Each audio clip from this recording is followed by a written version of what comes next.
Shit, somebody's calling me. Toll-free call. Toll-free call. Yeah, my car's extended warranty is about to expire. Yeah. Would you like to accept this phone call from? We should do Get me out of here. We should do a podcast just on Jason and his telemarketing calls. Yeah, because they're epic. We've went as far as talking about maybe record it's like crank. It turns into crank anchor. You remember crank anchors or what was the one back in the day with like the Beastie Boys or whatever the old dirty comics. Jersey Boys. Jerky Boys. Jerky Boys. Yeah. So like different names that we use, like what was some of the Yusuka Madik? That was it's my Middle Eastern name. Barry McCockiner. It's a crowd favorite. I used to work at Safeway. They did like the guys. It was when they first came out with like all those membership cards and stuff. King Soopers had done it. I was like, it was like 98, 99 right in there, and we did. My buddy would submit SuperCard application. So, and you would type in like 4444444, and it would come up Mike Hunt. Right. Yeah. You're like, yeah. Dude, or there was one. It was, I use Mike Oxmall. Mike Oxmall. Yeah.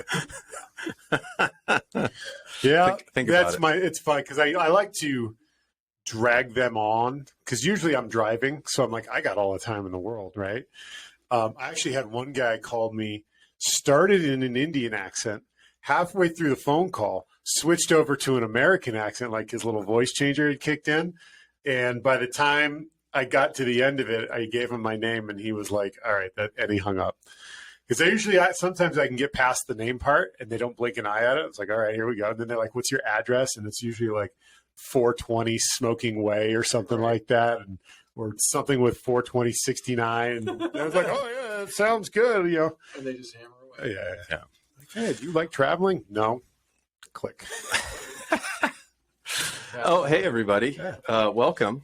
Here we are at the H3O Crank Anchor Central. Crank Anchor Central, H3O podcast, our telemarketing version here. We have our first repeat customer, repeat guest. Yes. Two-timer. And maybe our first in-studio guest as well. Oh, cool. First repeat in studio? Well, technically we had Alex on for 3 episodes. But that was he was before. Sequential. He was before that. But Alex was in sequential order. In studio. Fair. For all the Everest podcast. Okay. Which you should go back and listen to. You should go back and listen to those. Yeah. But we are pumped to have Gabe Saindon here. Gabe is the founder, owner, man, myth, soon to be legend.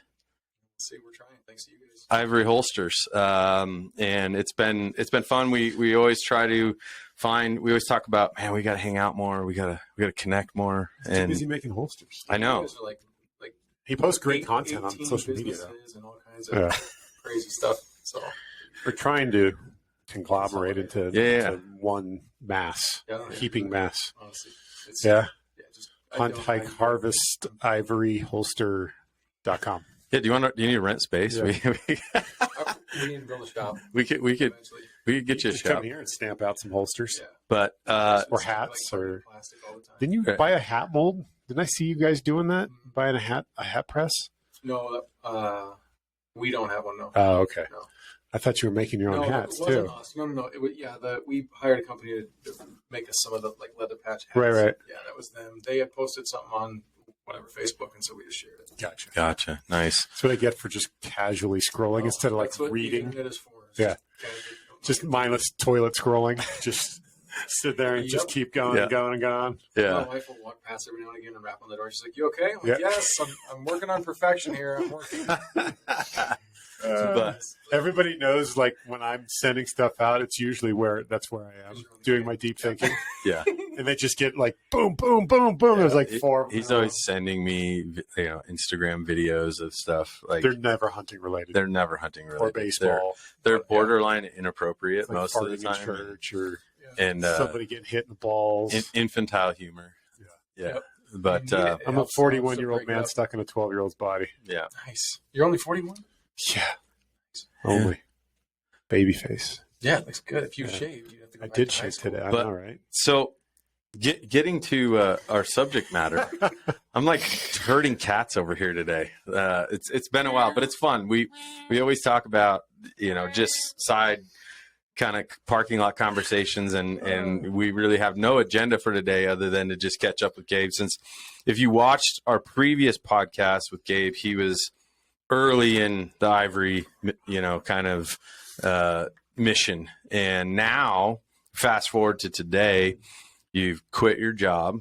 Yep. You are full-time. Not the Ivory Holster job, but his real job. No, his other job. Ivory Holsters was a passion project, and now you're full-time and you're crushing it, and you got a lot of stuff going on, which is awesome. We're always supporting and telling people about you guys, awesome. and we do everything we can to let people know that, if they need a holster, you're the go-to. Yeah, it's been really, really good. I can't explain. Like, God takes real good care of me. I'd like to tell people I'm his second favorite son, so I'll take whatever I can get. But it's at times like and you guys do the same thing, right? Times are like, Father, can I have this? And then he's like, all right, pal, you want it? You got it, right? And then he slaps you in the face with it. Yeah. And I'm like, well, I can't gripe. I asked for this, right? So, but it's great. I quit in June, and now I'm at home 3 meals a day with the boys, and nice. And yeah, we got 4 little boys, and then and Melissa, and she's just like.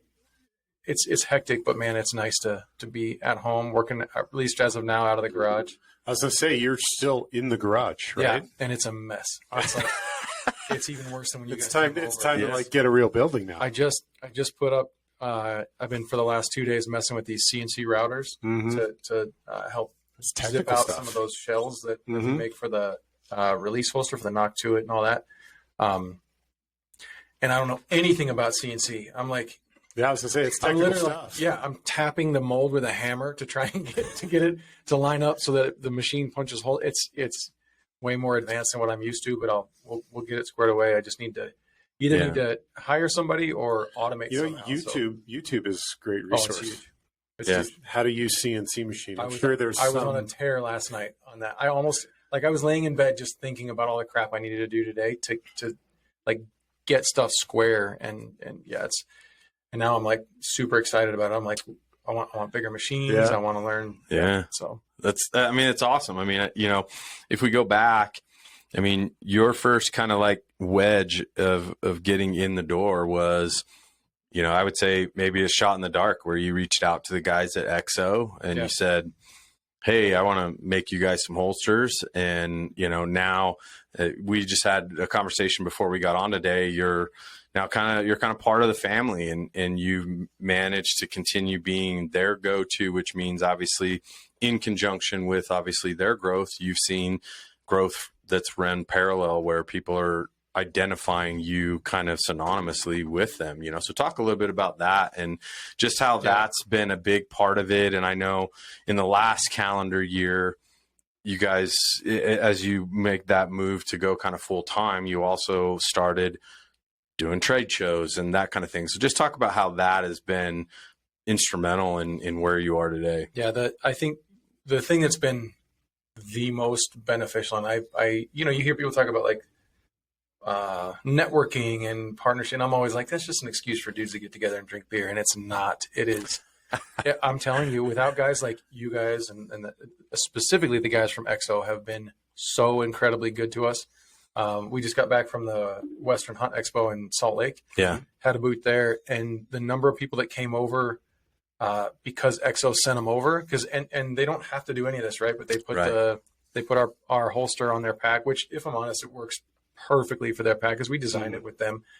But the people that like would see the holster and go, where do I get one of those? And they're like, go to that booth over there. And so they just ship people over to us. They're just so good. And then, you guys are constantly doing whatever it is, gear review videos, and you come over to the garage and you're so kind, right? You do a video on like the process, and it's just those types of relationships I'm learning. You can call it influencer marketing if you want. But it's just guys that are of the same mind, right? And they enjoy the same thing. And if something works for them, then they're gonna run with it. And they've never asked me for a thing. They just and like you said, I don't know that they would consider me part of the family, but I'm pretty pretty excited. We get to go do the death hike. So we were talking before. Yeah. They do a death hike once a year, and they're talking some massive elevation, and they're super tight-lipped about it. So I don't know what it's going to be, but they usually don't like to let the cat out of the bag with that. Yeah.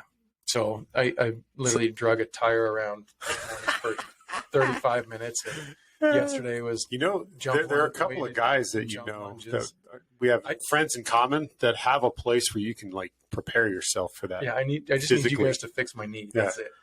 Hey, we know people. Yeah, we can probably help out. That ends in cane or doll or. Well, it's funny because it comes from the needle. You just stick it in there. Yeah. We when you walked in, I was letting the dogs out, and I said, "So you probably gonna be in the market for a trainer here pretty soon, or a strength coach?" And he's like, "Yeah, I started working out," and he's telling me about some of his workouts. And because if you don't know, if you've never seen or heard of the death hike, it is quite an endeavor. About 48 hours usually. Yeah, they did one last year in Alaska. I think a couple of years ago they did 100-miler. And the name is very descriptive of the event for sure. Yeah, and now they're talking like some devious stuff that they won't say anything, but it's going to be horrible. And they're like, it's their 10th year, so it's supposed to be the worst 10th anniversary, the worst one yet. So the guy, this is a mission of misery. Yeah. So the guy, I don't know if you Kyle Camp, he does Valley to Peak Nutrition. He's got a nutrition podcast, and he's I think he's probably forgive me, Kyle, he's probably 5'9". that might be generous, but he used to be 260 pounds at like 5'7" or 5'9", and just went like, so he was as wide as he was tall. He went down the rabbit hole and figured it all out, and now he's like this shredded little monster. But he just has, I shouldn't have said little, I'm sorry, but he's got this like system that just works, and he's crushing it with the nutrition side of it. And so he sent me a workout program, which is like it's like heavy on the legs. Mm-hmm. That's it. Like one day a week you're doing push-ups and pull-ups, but the rest of it is like, hey, we're going to kill your legs. Sure. And it's working. It's helping. But so yeah, I'm happy and super excited, but man, it's going to be, I'm positive it'll be the worst thing I've ever done physically. Right. It's a weird dynamic to be excited about an endeavor that is going to be potentially the most challenging thing that you do. Yeah. Well, a lot of those things, it's just more mental than it is physical. You're 100% right. Like as long as you can not give up on yourself, it doesn't matter. It doesn't matter what shape you're in. Yeah. You're going to get through it or find a way to get through it, or there's going to be people that are going to help you push through it along the way. I could not agree more. And that's what the guys that have done it in the past have said. They're like, fitness is going to be a big deal, but it's like you said, 99% is just in your head. I'm not going to quit. That's all there is to it, right? So, well, I remember a couple years ago, and this is when Garrett was still living here. Garrett's from Top Priority Hunting, and we were talking about it. And that year, I know they filmed a bunch of it one year, and they kind of walked through, the process. They kind of showed up, and that year they had people in teams, and I think they probably still do something like that. And it's kind of a treasure hunt of sorts. Like they started out at like midnight or 2:00 in the morning. Yeah. And no headlamps on. Yeah. And so within that, you're not just hiking and trying to cover a bunch of distance and elevation.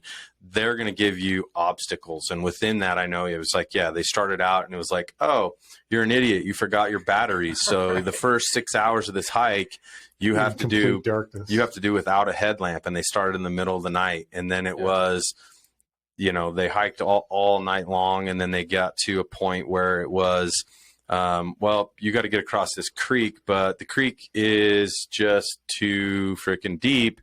And so they had to strip down and lay in the creek for 60 seconds each. And it's creek water in the freaking springtime. Yeah.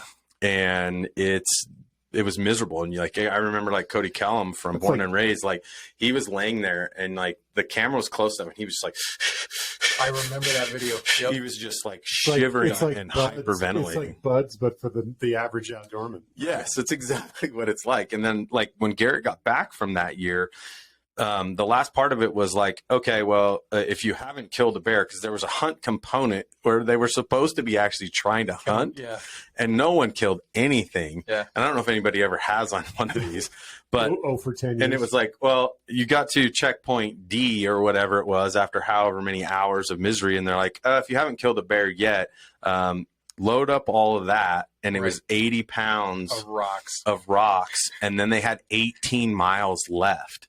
And when Garrett got done, he called me and he was like, dude, my legs are numb. They've been numb for 2 days. And I was like, he's like, what can I do? And I'm like, stretch and foam. Yeah, I was like, hydrate, or I'm not really sure. That's new to me. I just heard one of the guys. So Steve owns S&S Archery as well, up in Idaho. And I didn't talk to Rob about it, but Rob is the guy that kind of runs that archery shop. I heard, I don't even remember who I was talking to. Oh, I do. Doesn't matter. Paul Jerish. He was telling me that Steve talked to him after, or not Steve, Rob from S&S Archery talked to him after the death hike, and the entirety of the bottom of his feet blistered, both feet, the pads, all of it. He's like, it took a month to heal. Like you walk around with blisters on the bottom of your feet for a month because pride.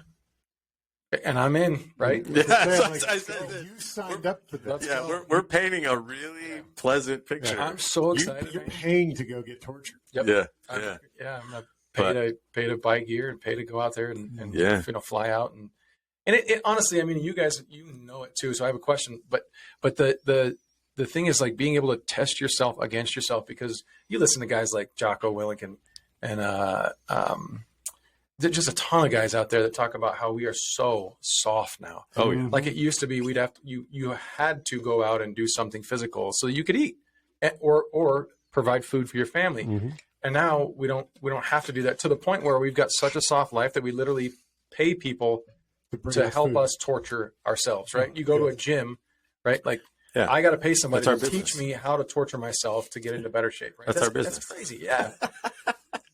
But so I guess my question, and I've done a couple of things in the past, but it's like, so you talk about like it being mental grit, and I've had a couple of years in the mountains where I'll go on a solo hunt, and after 3-4 days by myself, I'm like up there thinking like, it'd be real, your wife probably needs you, right? You haven't seen any excuses. I'll talk myself off the mountain, right? So I did. And then I go home and I'm like, I will never do that again. Right. And so until you get out there next time. Until you get out. And so my question was like, how do I build mental grit? Aside from, and not even aside from, maybe that's the only way, is just to do hard crap.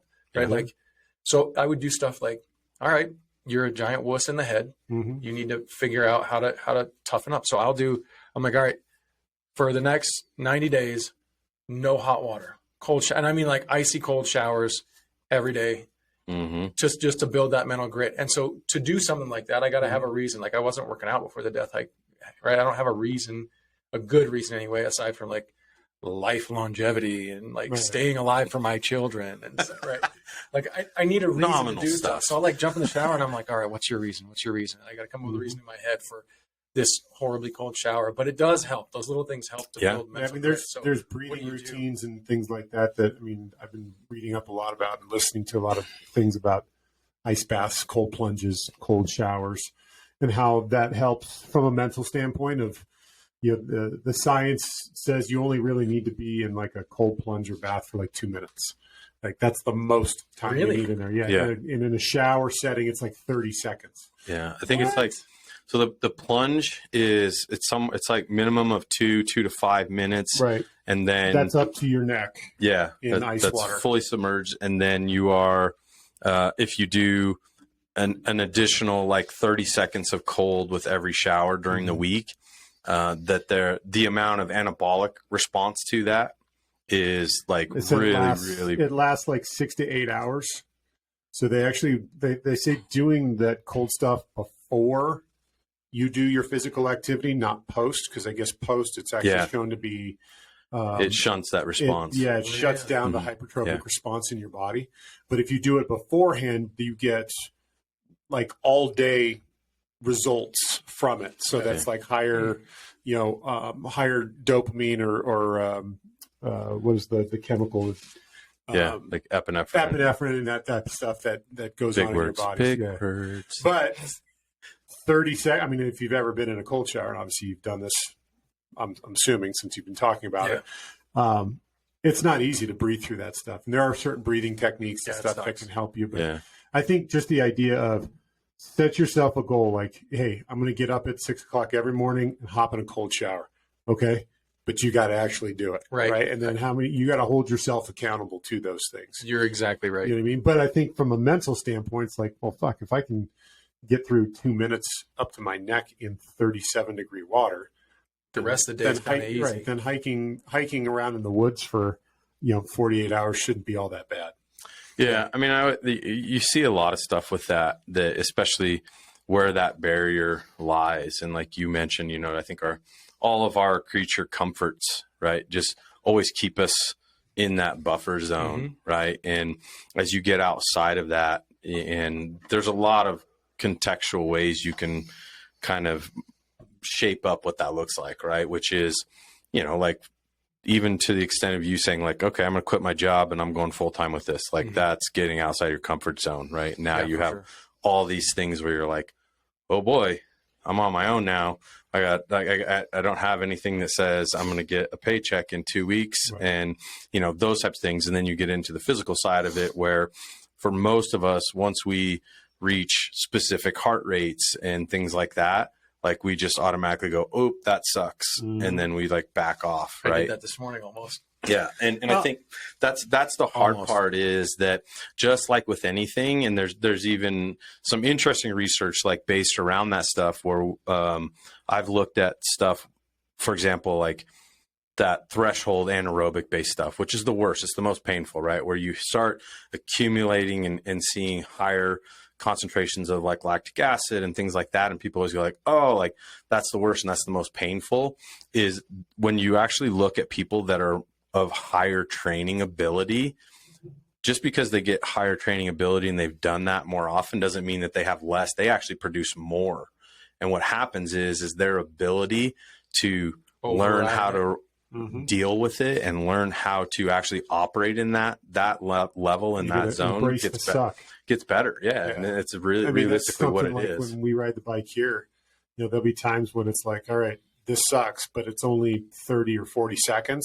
And then you just turn it off and you just go. You just put your head down and go. All right. And next thing you know, you're 5, 6, 7 minutes into it when it sucked for the first 30 seconds and you haven't felt anything since then. Yeah. But you're gassed because your heart rate's through the roof, right? But you have found a comfort being uncomfortable. So would you say that's the best way to do it? Meaning like exactly what you said happened this morning. I told you I was dragging a tire this morning. I built a tire drag and I'm dragging a tire. And for the record, dragging a tire on dirt or on the grass or whatever is so much easier than the incredibly smooth sidewalk. That thing turns into a suction cup on the sidewalk. It's horrible. Well, you've got more friction. Oh there. my gosh! It was 400 or 500 pound tire. Oh, for sure. Yeah. I forgot to tell you that the tire had a truck attached to it. Yeah. No, but it was that one thing this morning. Like I'm dragging the tire. Like you said, my head is down. I'm looking at the concrete, and everything in my body is like, dude, stop, take a break.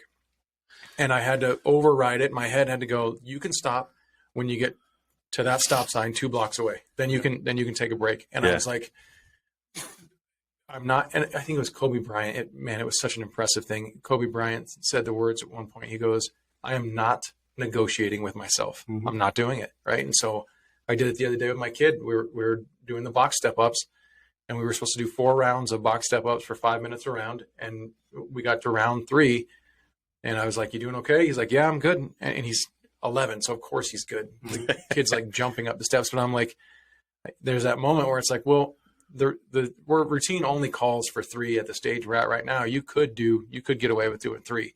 And I had like Kobe in my head going, do not negotiate with yourself. So I'm like, I told myself at the beginning I was doing 4, I'm doing 4. And you can do it, right? We just negotiating yourself like negotiating with a toddler. It is. That is such a great, honestly, that's a great way of putting it because in my brain, I turn into such a freaking toddler. I'm like, oh, my legs. Yeah, exactly. There's a movie called Facing Giants. I think it was Facing the Giants. There's a football scene. I don't know if you've ever seen the movie. The big motivation, we used to use it from a baseball standpoint, from a motivational perspective. But the whole premise of it is this guy can't do this bear crawl. I have it's seen like that 20 clip. yards or whatever it is, but he's got to do it blindfolded. And he ends up crawling the entire length of the field. Mm-hmm. And the coach is sitting there just hooting and hollering at him like, keep going, keep going. Yeah, you said you were going to give me your best. Right. Yeah. And then he takes the blindfold off and realizes that he's gone the entire length of the football field when he thought he couldn't even do it for 20 yards. I did see that. Yards. That's the kind of stuff that gets me super jacked up. Right. Like, I'm very externally motivated. Like, there are guys that have that. I don't know if you're the like, internally, they're like, I will not negotiate. I'm doing this. Mm-hmm. I'm not. I got to watch Jocko in the morning or or somebody's a video like that. Need your daily stoic. It will get me jacked up to the point where I won't be stopped. Right. But man, it's coming from an internal place, everything internally. I got to turn off. Who is it? Rogan talks about his inner bitch. He's like, sometimes you got to slap that little inner bitch and tell her to shut up. Right? Oh, I have that. Yeah. I think we all have one. Yeah. I think we all have one. I like every single day. Yeah.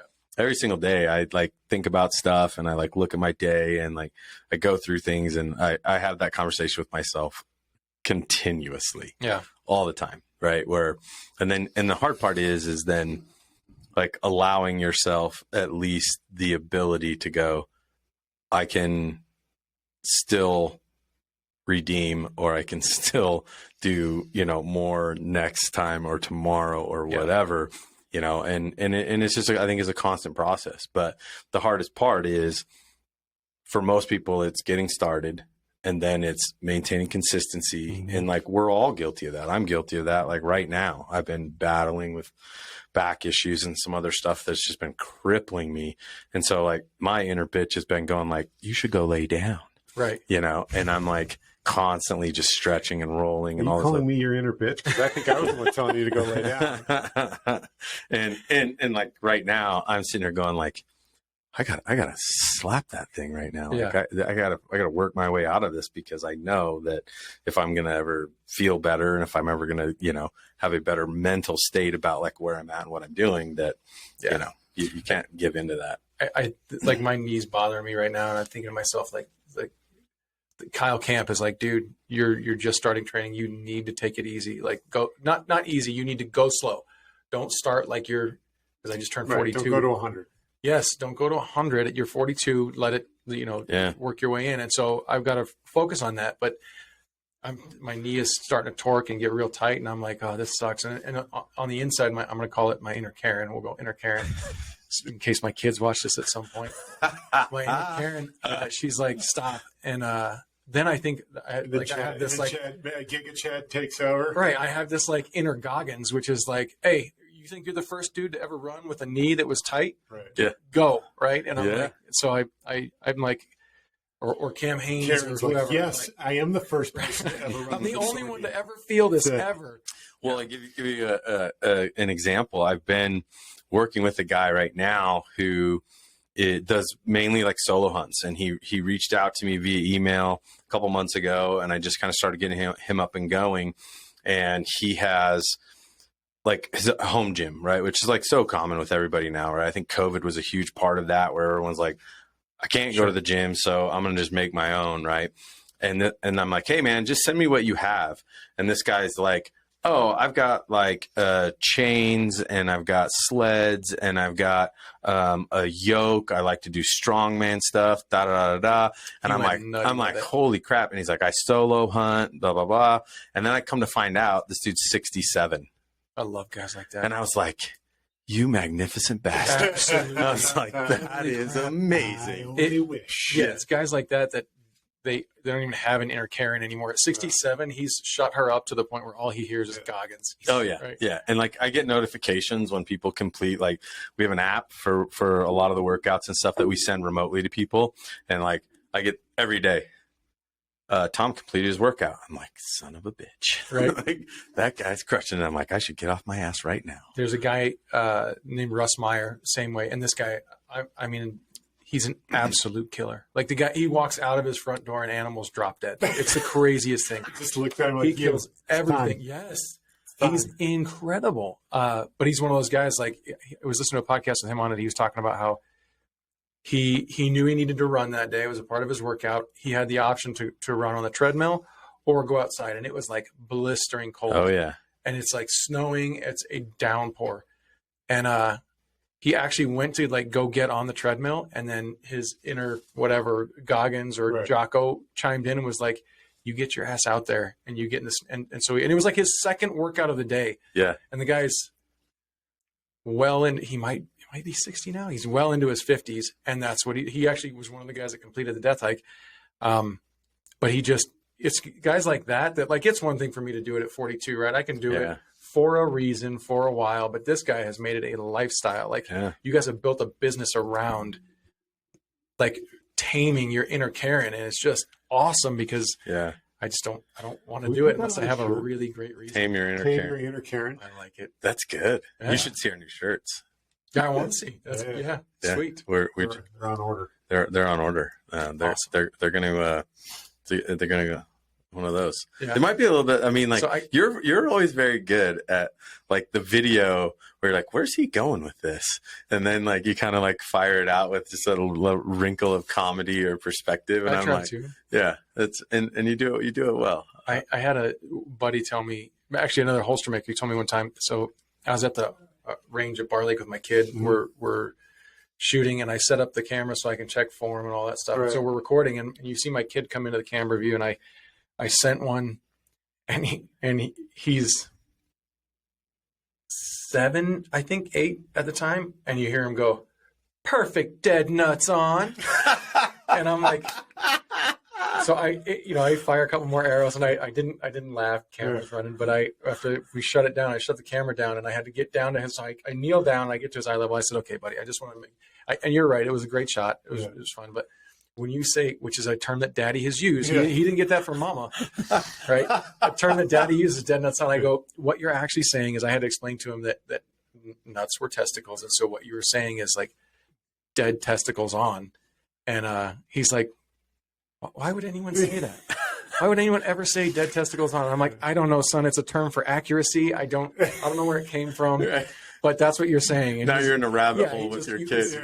He's trying to rationalize. You're going to get a phone call from school, and it's going to be like, your kid was saying something about being dead nuts wrong or on. Yeah.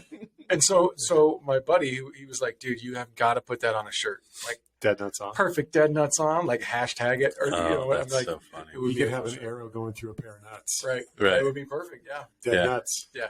But like, there's so many companies that have literally made insane amounts of money off of stuff just exactly like that. Right. I'm kind of baffled by that. Like you don't, and I don't mean that in a bad way. Like you've just done an excellent job of marketing yourself. You don't provide a product or a service aside from shirts. But you've built a following behind what you're doing. And kudos to those guys. It's amazing to me, but it was like if I didn't have Ivory, I don't know what I would do in the way of like, what would you put on a shirt to actually just sell shirts? Right. And it's done. You're exactly right. There are people that do it just and come make up with stupid sayings and find a market for That's easy. I do that. That's what I'm saying. Yeah. You got to write them down. Yeah. And then be like, all right, let's just make a shirt. Let's do a test run. Do like an A/B test, right? Like this one and this one. Which sells more? Okay, that one. Yep. A sold more. That's what we're going to put out. We go with it. Yeah. Yeah, that makes sense. That's funny. Yeah, instead of putting all your eggs in one basket. Yeah. Well, it's cool. You guys got new shirts coming. Yeah, they're gonna. Yeah, we're making them for the events this summer, and hopefully they go well. I mean, they're pretty standard on the front, and so tell me. I mean, let's talk about that real quick. You have, and we mixed them up, and I'm going to mix them up again. Western Hunt Fest. So Western Hunt Fest, you're at 2 events. 2 events, dude. Yeah, we added a second one this week, but the event added another location in New Mexico. So you're doing New Mexico one and then one in Colorado. Colorado, American Bowman Club in Colorado, cool. just outside of Denver, out in Bailey. So it's 30-40 minute drive, and you'll have a booth at both. Yep. Are you able to shoot them too, or no? We didn't last year. No, we're testing out some new technology for the Pack Out Challenge. These are like fitness trackers, but sweet. There's a dashboard that we can put them all and we can see all the metrics in real time. Sweet. So as those athletes are going around the course, we'll be able to pull their data every time they come back, and it'll show us their heart rate, their energy output, their body temperature, all of that stuff. And then using that information to, create more educational models to inform hunters. Like last year, we did this load speed index, and everybody was like fascinated with this idea of how much weight can I take before my body starts to break down. Yeah. And so it's all based on weight and height. And so you put all that into the equation, and I go to some guy like, hey, you can take, 97 pounds, right? And so then you have to make a tactical judgment, right? It's like, well, I have X amount of weight that I've got to take, and I've got to do it in the shortest amount of trips, or the fewest amount of trips, the shortest amount of time. How much weight am I willing to carry? Dude, that is such right. But that awesome. helps you for when you go into the woods, Yep. right? And you've got to pack out, and you're like, all right, I've done this before. I know I can carry 2 quarters without killing myself. Mm-hmm. That's what I'm going to put on, and that's what I'm going to walk out with. Right. Or if you're in a group, then that way you can balance loads so that somebody's not dragging ass behind you because they're overloaded for their body size and type. And then the other guys are underloaded because, you decided to distribute it equally when in reality, maybe I should have taken more than Joel should have taken. Just based on my physiology. Right? Nice. And knowing what my cardiac output is for doing something, we were talking about getting into that zone where you want to tell yourself to stop. Yep. That's a perfect example is when you're carrying something out that weighs 80, 90, 100 pounds, and you've got to crawl up a mountain to get it out. Yeah. It's, how much are you willing to put your body through to get out? Like, what's it worth to you? Yeah. So our real mission with the Western Hunt Fest and our portion of it, which is the pack out piece, mm-hmm. is to kind of like open people's eyes to that. Like we all look at that endeavor, which is we go out, we hunt. Our goal is please give me an opportunity to fill a tag. You fill the tag, the work starts, yep. right? And depending upon how many days you've gone, right? Like those things factor in it. You kill a bull on day 1, we're fresh. That's awesome. Good for you, right? You kill a bull on day 7, you may be 50, 60, 70, or even 100 miles in. Mm-hmm. Now you have to like make some calculations on like, even to the extent of saying, I don't know if we go over this ridge, this next ridge, and we kill something, if I'm going to be capable of getting that animal extracted and getting out, right? In time. Yeah. So those are things we're trying to get people to understand. And the load speed index thing is really big, as well as even like we shared some stuff on altitude and what happens to oxygen saturation, what happens to your sleep pattern, sleeping at altitude if you're not used to being there. Yeah. You get disruption of that, you get appetite loss. Those things affect like caloric intake, all these things that are like can really be narrowed down into some super like scientific stuff, and just trying to like bring that to people so that they go like, oh wow, like I never thought about this stuff. All I thought of was A was going on the hunt, B was trying to fill a tag, C is I got to figure out how to get the hell out of here. And we're trying to like just create some space in those gaps to get people more understanding of like, there is a way that we can make this better. There's a rhyme and a reason to what you're doing. Yeah. That makes so much sense. Don't guess. Like I know from, cause I've never done anything in the way of like fitness, right? So, and I'm worked out, wrestled in high school, all that stuff. So I get it. But the nutrition portion of it, I never did any kind of studies into it. You guys, if you get a chance, you got to get Kyle Camp on. I would love to hear you guys just rap it about nutrition and stuff like that. Yeah, we do a ton of stuff in the backwoods with our nutrition. The stuff that I'm hearing, and not just from camp, but like when I used to go, okay, you're working out, you need crap tons of protein. You always hear those stats like, one gram of protein for every body pound, right? So I'm in the woods and I'll take like high protein power bars and jerky and all that stuff.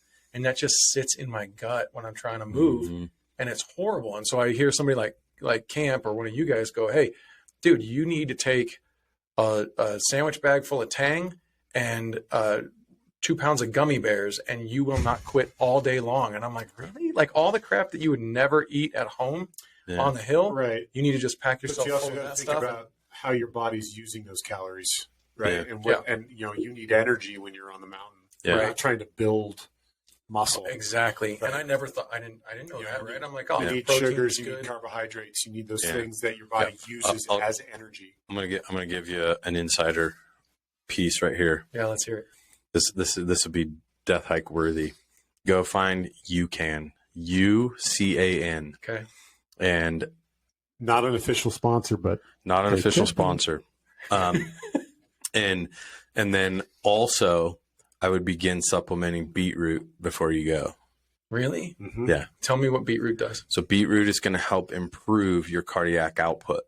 So the it helps dilate your blood vessels. The oxygen carrying component within like red blood cell uptake and stuff like that, it's going to actually help improve your cardiac output. And then what UCAN will do is UCAN is a super starch. I'm going to put it in my phone right now. And UCAN will UCAN makes it's a drink. It's a drink, but they also make bars. The bars are really good. Oh, okay.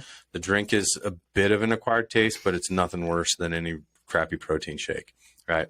But what it does is UCAN creates a very long profile of release in terms of how you manage glycogen or your energy stores over time. Okay. So and the best part about it is it is a food source. So it's not some chemistry experiment you're like experimenting with. So it is built from a long high cook process of cornstarch. All right. And so as you take that, what it's going to do is it's going to sustain your energy level. So like you mentioned gummy bears. Gummy bears are going to do this. Spike, crash. Spike, crash. UCAN is going to do this. All right.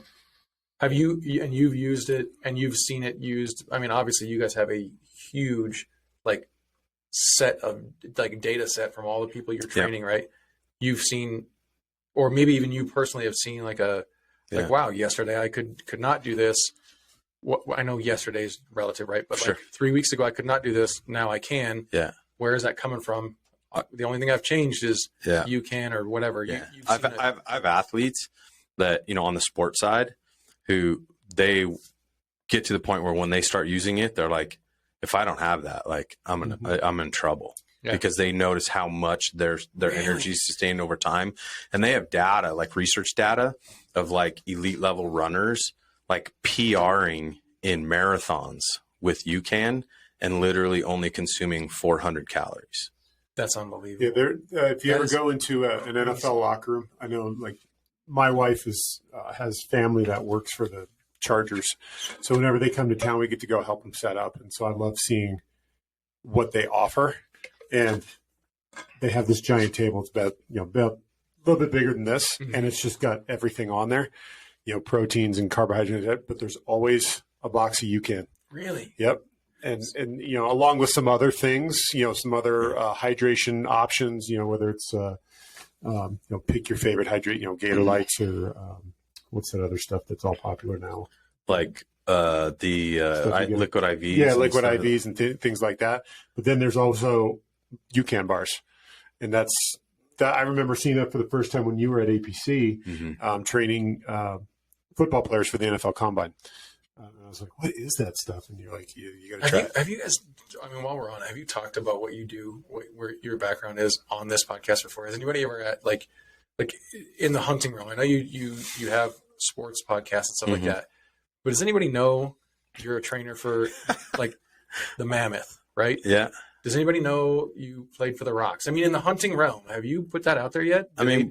Probably casually. Yeah. I mean, it's not something we sit here and lick ourselves. I know, but I try to find opportunities where I think the hard part, and we've had these conversations where you look at other people that are in this space, which is the training space. We'll just keep that super broad, right? Mm-hmm. And there's obviously a few handful of people that you would consider to be the more prominent people in the hunt prep kind of space, And a lot of air quotes going on. Air quotes. Isn't there a Chris Farley thing with that or something like that? And so the hard part for me is, Jason, I've had this conversation a lot, is I've never been one that's in the business of going to go out and disqualify or bash on people or whatever else, and we do it quietly.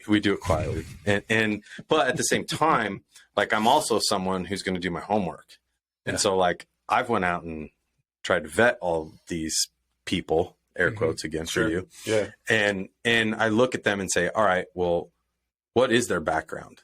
Do they have an actual education in exercise science or kinesiology or something in the relevant field? Yeah. And if so, before, yes, they love to hunt and they like to work out, but do they have anything that supports their ability to do that? The next one we're on, I know we probably got to wrap up at some point real quick. You guys got a ton of stuff to do, but the next one we're on, I'm interviewing you guys. Yeah, we're gonna flip the script. Huh?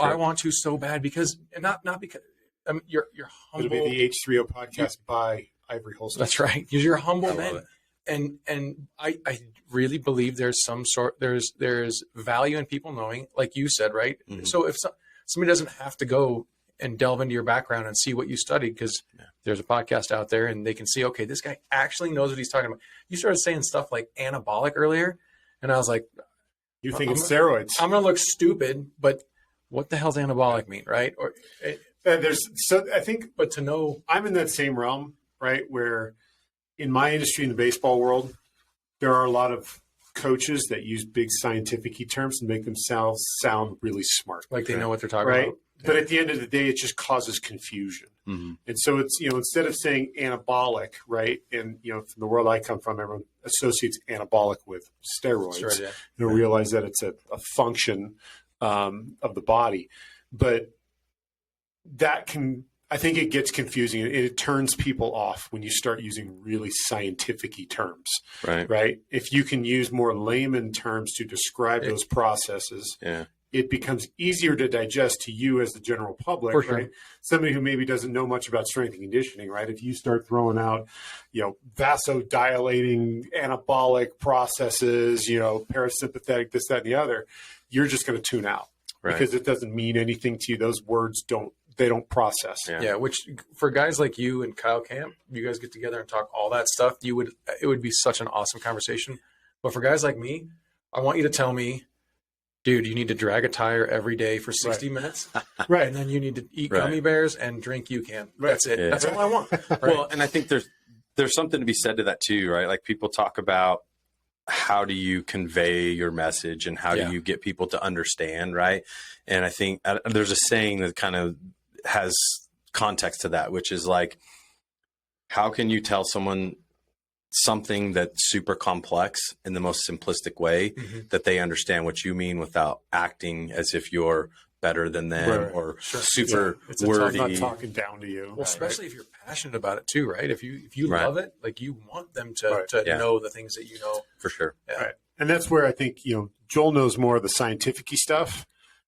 I know enough to get myself into trouble, but I try and rationalize things in ways that I can understand.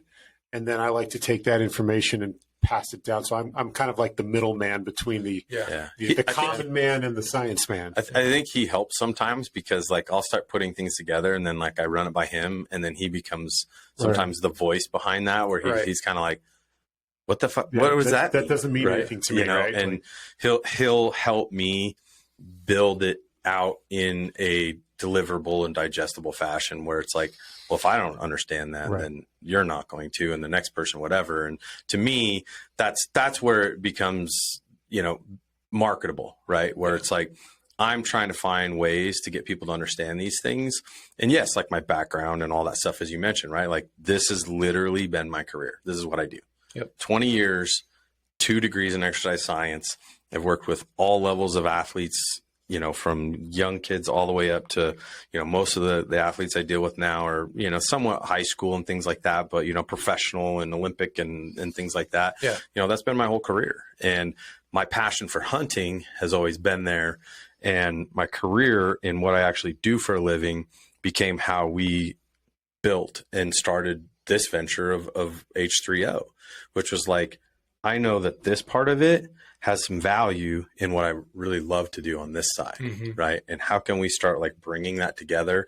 And it's just been a long process, as you mentioned, like, you know, kind of giving us crap about like how busy we are, because we run an entire other business. We're in a 12,000 square foot facility that we're trying to keep the doors open in every day. And, you know, so our interest levels get really pulled in a lot of different directions. And so our efforts towards what we want to do with this has been really a slow burn, right? And at the end of the day, we may never quit our daytime jobs and become full-time H3O, but we want to continue doing this because it fuels our ability to do more of this stuff more often. And I think that's what's been fun. So it's cool to see what you guys are doing, because, it's funny, my buddy Kenny, he's the guy I actually started Ivory Holsters with. He's no longer in it. But we talk about the level of commitment, and I give him hell all the time, and he gives it back to me. There's a level of commitment, right? So we talk about, are you pig committed to something or chicken committed? And the deal is, like, when the farmer wants breakfast, the chicken has a contribution, but the pig is committed, right? And That's so awesome. Yeah. And so are you pig pig committed to unless you're the pig. So are you pig committed or not? Right. And so it's cool to see, even though you guys have 100 irons in the fire, this is still going on. The easy thing to do would have been to text me today and go, hey, we're not doing it. There's too much other crap going on. But you've not negotiated with yourself on this, and it's really cool. And it probably helps that you're super passionate. I negotiate with them all the time, right? Yeah, you don't see the amount of negotiation that goes on behind the scenes. It's outrageous. I'm always like, "What do you got going on this time?" "Oh, I'm scheduling this. You need to be here." Yeah, and so I'm humbled to make it. Honestly, I really am. But it's like anything else, right? Like it's how you prioritize things. It's how you try to allocate your time. And at the same time, like, I find this to be a really nice release and change of path to what we do on a daily basis that we can actually mix into the fold of what we do on a daily basis anyway. Yeah. And so that to me is like this breath of fresh air at times, where it's like, we could sit down and talk about like hunting and outdoor stuff. And I don't have to worry about bills or payroll or teaching. As soon as that door scheduling, closes, right? It's good to talk about something fun. Yeah. So what would you, and you cut me off if we need to cut off, what would you do? What, like, if money was not an issue at all, your heart's desire, what would you do for the rest of your life? And I say that knowing, so like at one point in my life, all I wanted to do was be a pro bass fisherman. I wanted a 20-foot Ranger and a big truck and my wife next to me. Right. And I just want to fish every day. If money wasn't an object, right? Yeah. Mm-hmm. So where's your heart, I guess, is what I'm asking. What would you, and it's got to be in business, I'm sure, because you guys seem to be crushing it with all of the training you're doing downstairs and all that stuff. But where's your heart? What would you do? For me, it would be deleting all social media. Oh, sweet. He said on a podcast. That's going to go to YouTube. Yeah, getting ready to put on YouTube. It would be having either a place or at least availability to be up in the mountains, right? Like, I don't know that I ever want to be a guide, but I've thought about having, a place where something of that nature would happen. Mm-hmm. My wife and I have talked about this, where like we see this cool possibility of having that type of service, because most of the time it's like, hey, we're going to go hunting, and then we leave, and the kids and the wife and everybody like, we'll see you in a week or two or whatever. Yeah. Right.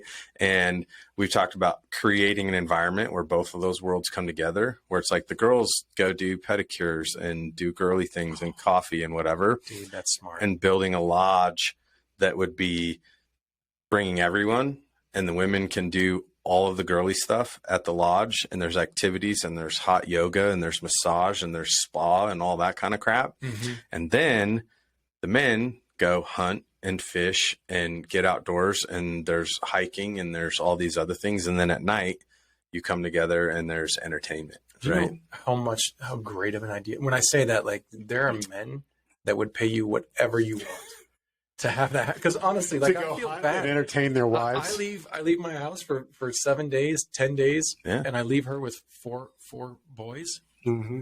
Yeah, that's hard on her, right? But to be able to do, so if that was the case where they could have whatever, some daycare, the kids could even come, and there's play places and stuff like that. Yeah, there are dudes that all that does is elongate my season. Right? Mm-hmm. I used to be able to get away with 4 days until she called and was so hacked off at the kids that I had to come home.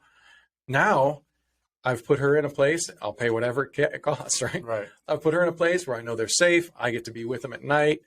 That just extended my season to 10 days because she's not at home cooking and cleaning and doing all the stuff that I would be able to help her with had I not been in the woods, not shooting an elk.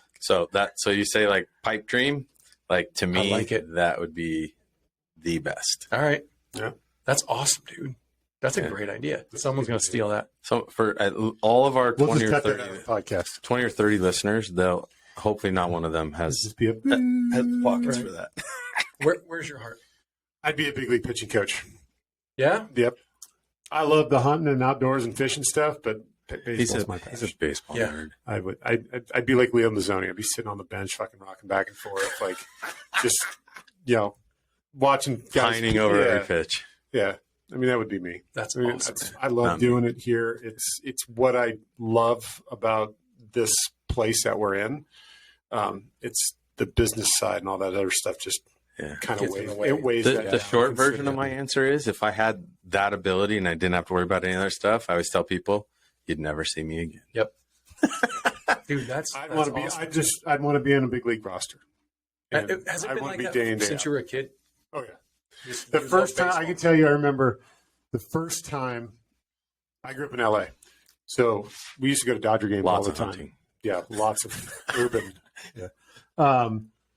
I can tell you the first time that I ever walked through the breezeway at Dodger Stadium and took in the field and the stands and all the grandeur that was around it. Oh yeah. And I was like, dude, I want to do this. This is really freaking cool. It's so and amazing. Every single time when I was a kid, every single time walking through that breezeway and looking at it, just taking it in, I got the same feeling.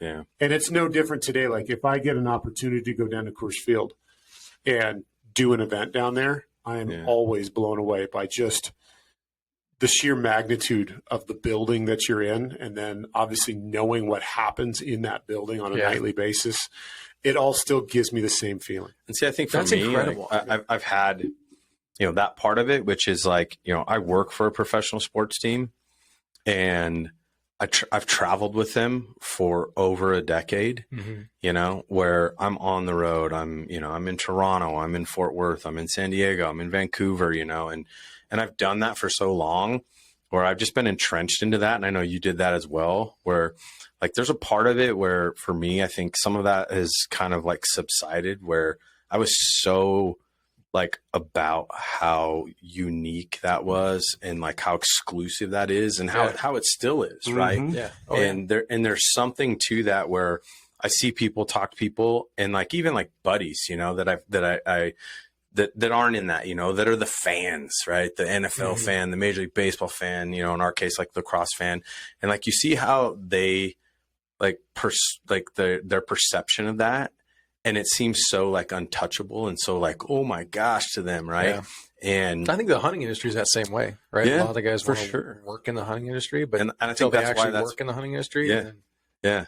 Cause like I watch guys like that, like look like Fred Boehm or freaking whoever, like some of these guys where you're just like, oh my gosh, how cool would that be? Yeah. Right. And they literally just spend, so many days, like, like the Numa guys, they have their recon team. And like, our recon team are guys that are in the field a minimum of 200 days a year. And I'm like, wait, what? 200 days? Yeah. They're like 19 and no girlfriend. Yeah. Right. Like, how is that possible? Yeah. I mean, that's the family is the hard part, right? Yeah. Because, you think about hunting, right? You're going to be outdoors in the woods, right? Same thing if I'm in professional sports, I'm on the road all the time, 2 to 3 weeks a month, in various locales, right? And so it's like, well, how do you handle a family in that situation? It's a lot easier when you don't have commitments or attachments that you have to worry about. And that's why, like, when I was younger and I was dating my wife and we didn't have kids, it was a lot easier for all of that to happen. The minute you have kids, it becomes hard because now it's like, hey, I'm 10 days on the road, like you were talking about, right? Then, she's calling. Kids are, dog puked on the carpet. Yeah, like all the things, right? And then you come home and it's like, oh, I get to come home and finally see it. And then it just gets heaped on top of you. So that happens to me all the time. Like I'm on the road and Kim will call and she'll be like, Bodie did this. That's our dog named Bodie, that's our kid. Yeah. Cause like so much time and travel for me over the last like 15, 20 years that, that window kind of passed us working on our careers and stuff. So we get the dog, right. And I'll be on the road and she'll complain about something like that. And I'll be like, put him on the phone. I'm like, let me talk to him. I'm like, what am I supposed to do? Gonna handle this? I'm right 1,000 miles away. Yeah. Like I can't help that the dog was acting up on the way to the park. I'm like, what am I supposed to do? But that's what honestly, I think that's what we were built for. We really we turn on FaceTime. I want to scold him. We're supposed to be that way, right? That's her world, right? I say that like my wife. I get a call. I was at work and I'm like super stressed out at work at the time, and I get this call and she's like, not freaking out, but she is elevated. Elevated. That's a good word. I like that. There are you can use ants in the kitchen, and I'm like, oh, okay. She's like, well, they're in the kitchen. They're crawling in the door, and there's like 100 of them, and I'm like, oh, okay, right. And in my head, I'm like, this is easy. Like, just sprinkle some cinnamon on them, or vacuum them up. We're good, right? But her whole realm is like those 4 kids, the dog, the house. So that was a foreign military breaching her border, right? And I'm at work. I'm like, I'm literally trying to manage like 800 people. Right. Like ants is like nothing, but I've got to be the guy who like, you got to be like, all right, put Bodie on the phone. I'm done with this. Yeah. Right. And same thing with you, right? Like, I know there are those moments where you're like, I wish I could do something, sweetheart. And maybe it's just an ear, right, to just listen. But but it's funny to me what's important to you while you're on the road. Is not at all. You could be like, I'm working with this kid who's going to be like the greatest pitcher of all time. It doesn't matter to her. No. She's got ants crawling into the kitchen. Right. It doesn't matter. She needs a pin cushion. So you didn't answer the question. Yours, go. I would just hunt elk all the time. I'm so sick about it. Yeah. And I bass fish too. But yeah, it would be the plan. Hopefully if we end up finding, trying to build some sort of, and I don't care about an empire for the sake of an empire. I really don't. I just want enough to be able to, like, you hear about people that have, my great granddad bought a property on Lake Michigan, literally 100 years ago, never to leave the family, just so that his grandchildren could have a plot where they could go and be for a while, right? That's so peaceful. They got a patch of land on the water. That would be amazing. My thing is, like, I want a spot in Idaho in the mountains, a little bit of acreage where there's elk, and we can just be for a little while. Because honestly, my favorite things in the world are like elk hunting, bass fishing, campfire. Well, I take it back. I did it in the wrong order.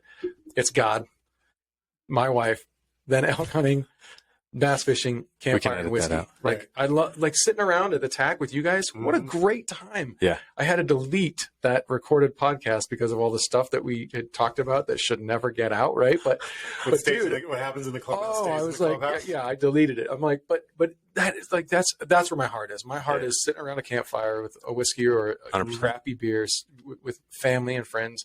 Man, I love it. I think that's what we were built for. But to get there, we got to harness that inner Karen, right? And work really, really hard. And so we'll get there. Yeah. I just I need to deserve it. That's all. So, yeah. And I think that's where we are, right? Like, I think our trajectory with doing this has slowly inched us into doing more of it. Right. Yeah. And like the work it's been a slow burn. I like that analogy earlier. Yeah. And so a lot of what we do is a slow burn. Yeah. But at the end of the day, our other business partner, the third of the Musketeers, is one of those things where Stooges, whatever, probably more appropriate. We talk about the fact that, at least for me, like, I don't get up every day and go, oh. Dude, I did that. I literally did that for 19 and a half. I shouldn't say that. It wasn't the entire time. It was good when I first started. But for 19 and a half years, and I'll tell you, there's a few reasons I quit. One, I won't even go into it. A lot of it was like political, because it was a federal government job and government shutdowns and crap like that. The biggest thing was I have this massive fear of regret. And I say that, like, I felt like I had been called to start and run a business of some kind, and this was the opportunity to do that. And at 41 years of age, I saw myself as a man at 60 sitting in my rocking chair, hating myself because I didn't do what I I wanted to do when I had the opportunity. And I took the safe government job route, which would have been great. It was decent pay, not super hard, pretty stressful at times. But like at the end of the day, the on paper, the smartest thing to do would have just been to finish out another 10, 12 years. Yeah. And I just didn't, I had that regret. Like I saw myself hating myself later in life because you didn't take the opportunity that you were given. No, we always tell our athletes, don't play the what if game. It's the worst game in the world. Yep. You know, if you go down this road and you don't give it your all, and you look back and go, well, what if I had? Yeah. How many guys do that? Terrible play. So many. So many guys. Yeah. And we're all guilty of it at some levels in different circumstances, right? Where, you know, I think that's the hard part, but I think that's great. And, you know, for us, I think we're like sideline cheerleaders, you know, to see that that's the step you've taken, you know. How many times I text you, like, guys are great, man. You know, like you guys are so good to me. I've texted Gabe like so many times. I'm like, did you quit your job yet? Haven't I? Right? Yeah, like, it's so good though. Quit your job, and then finally I freaking texted you, and I'm like, starting to push him to the edge. I'm like, did you quit your job yet? And you like text back, you're like, yep. And I was like, yes, let's go, right? Like, so awesome. And I was so pumped for you because I'm like, you're gonna make it, and you're gonna do what you intended to do, and what you know. There's a great Steve Harvey quote. He was talking in the middle of one of the Family Feud episodes, and he talks about taking the leap, like the leap of faith, with the idea that your parachute will open eventually. You just don't know when. Yeah. Right? But it will happen before you hit the ground. It's such a great analogy. You hear about people like, oh, no, and maybe it's just Instagram and it's my feed or whatever. But it's like, no one's going to believe in you until you've done it. Like everybody's going to doubt you. Nobody wants to see you successful. Like when you're a kid, everybody wants your success. When you grow up, nobody cares. And I'm like, dude, I have felt zero of that. Not one single person has come to me and said, one dude, and he's one of my best friends. And it was motivating to me. But everyone, family, friends, everybody is like, oh yeah, you could totally do this. Mm-hmm. Yeah. I'll help you however I can. I've had zero naysayers. It's unbelievable. I have been surrounded with just great people.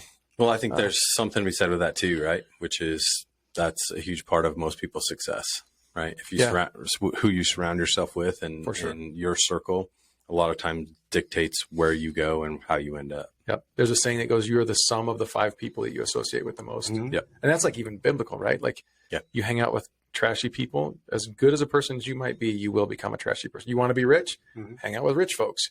You want to be funny? We'll go hang out with funny people, right? Whatever it is, you surround yourself with those people and you will become that. And I have found that to be true ever since I was a kid. That means I got to get out of this place. Yeah, we're both in trouble. Yeah.